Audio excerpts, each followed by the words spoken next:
In today's video, I'm going to teach you how to delete multiple chats in ChatGPT 2026 full guide. If your sidebar is overflowing, you have two clean, reliable ways to clear it.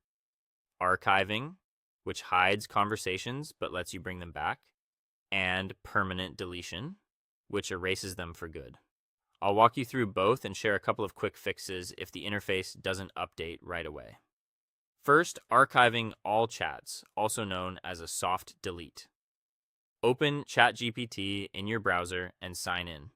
Click your profile icon in the lower or upper corner, then choose Settings. In the Settings window, select Data Controls.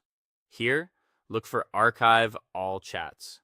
Click Archive All, and when the confirmation window appears, click Confirm Archive. Your conversations will disappear from the main sidebar, giving you a cleaner workspace without losing anything. If you change your mind, come back to the same data controls area, open archived chats, then choose Manage to view what's been stored and restore individual conversations or everything at once.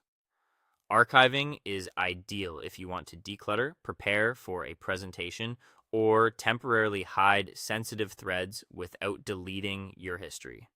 Now, deleting all chats, which is permanent. From your profile icon, open Settings again and return to Data Controls.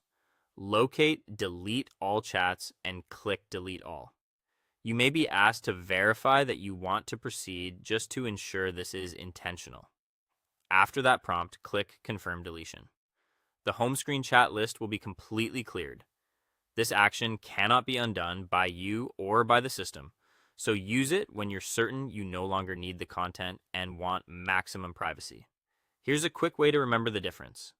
Archive hides chats from your main sidebar and is fully reversible. Delete removes them permanently and cannot be recovered. Use Archive when you want a tidy interface but may revisit past answers. Use Delete when you need permanent data removal. If the sidebar doesn't update right away after archiving or deleting, just refresh your browser page to force a sync. Any changes you make on the web will automatically carry over to your mobile and desktop apps tied to the same account. On slower connections, give it a minute for changes to propagate across devices or sign out and back in to refresh the view. And that's it. Keeping your chat history organized helps your AI workspace stay efficient and private. Thanks for watching, and I'll see you in the next one.